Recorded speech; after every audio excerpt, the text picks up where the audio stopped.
Eu vou trazer agora para você uma série de exemplos de análise estatística em Python usando Stats Models e usando também NumPy, Pandas e visualizações com Matplotlib e Seaborn. Então vou zerar aqui o Jupyter Notebook.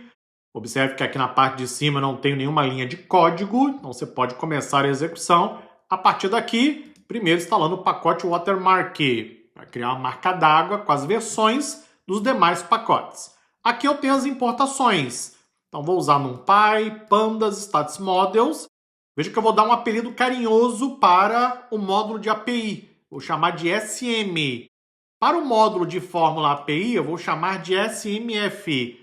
E eu vou importar ainda um teste estatístico, que é o teste T de Student. Daqui a pouquinho eu vou explicar isso para você. Uma coisa importante, hein? O Stats Models é um pacote um pouco mais avançado. O grande objetivo desse pacote Python é criar modelos estatísticos. Então, vou demonstrando para você durante as aulas. Temos ainda Matplotlib Seaborn. Vou preparar aqui a formatação para os gráficos. Vamos criar alguns. E então a marca d'água com as versões dos pacotes. Recomendo que você use as mesmas versões que eu. Você é obrigado a usar as mesmas versões? Claro que não, você é uma pessoa livre, não é isso? Só que liberdade traz o quê? Responsabilidade, exatamente. Então, se você tiver com versões diferentes desses pacotes, pode ser que o código que eu vá trazer para você não funcione da mesma forma que você vai ver nas aulas. Aí o que você faz?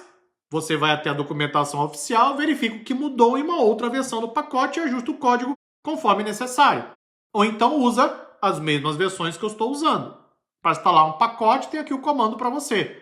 pip install -q para instalação silenciosa, -u para atualização se o pacote já existir. E aí você pode colocar o nome do pacote, por exemplo, pega aqui o Pandas, coloca o nome do pacote, sinal de igual 2 vezes, não é isso? E então a versão que você quiser instalar. Se já tiver qualquer outra versão, ele desinstala, instala aquela versão específica. Então, pode voltar aqui para o original. E aí, começamos com a estatística descritiva. Temos pelo menos 2 grupos principais de medidas. As medidas de tendência central e as medidas de dispersão. Está tudo bem explicado aqui para você. Nas medidas de tendência central, nós temos a média aritmética, aquela mesma que você aprendeu lá com a tia Teteca, lá no ensino fundamental, a mediana, que é o valor do meio, e a moda, que é o valor que aparece com mais frequência. Ou seja, dado uma coluna de dados, uma coluna qualquer, se a coluna for numérica, eu posso calcular média e mediana. Ou seja, qual é a média aritmética e qual é o valor do meio. Se você acompanha noticiário, etc., você ouve esses termos o tempo inteiro, né? Com a média, mediana, não é? Do salário, taxa de emprego, por exemplo, economia e assim por diante. Usamos isso o tempo inteiro também em projetos de análise e ciência de dados. A moda pode ser usada tanto para variáveis numéricas quanto para variáveis categóricas, do tipo texto. A moda é o valor que aparece com mais frequência. Então, por exemplo, se eu tiver uma lista com valores 2, 2, 3, 5, a moda seria o valor 2, porque aparece com mais frequência. Isso aqui são medidas que nos ajudam a compreender como os dados estão centralizados. Qual é a média, a mediana? Tem uma série de regrinhas. Se a mediana estiver muito diferente da média, por exemplo, isso nos dá uma informação. Se média e mediana forem parecidas, isso nos dá outra informação e assim por diante.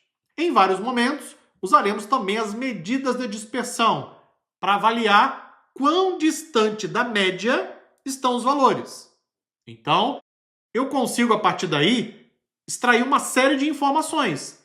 Os dados estão bem distribuídos, bem distantes da média, estão mais próximos. Veja, não tem certo ou errado. É como os dados estão se apresentando.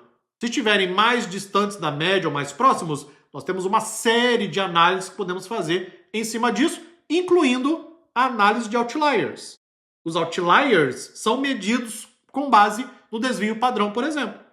Temos uma medida específica, que eu já até mostrei para você, em capítulos anteriores, para definir o que é um outlier. Nada mais é do que um valor que está distante da média. E o desvio padrão nos diz quão distante está esse valor. Temos ainda a variância e também o coeficiente de variação, além da amplitude. Então, leia aqui todas as definições que colocamos para você. Quero trazer um exemplo prático completo. Me acompanhe no próximo vídeo.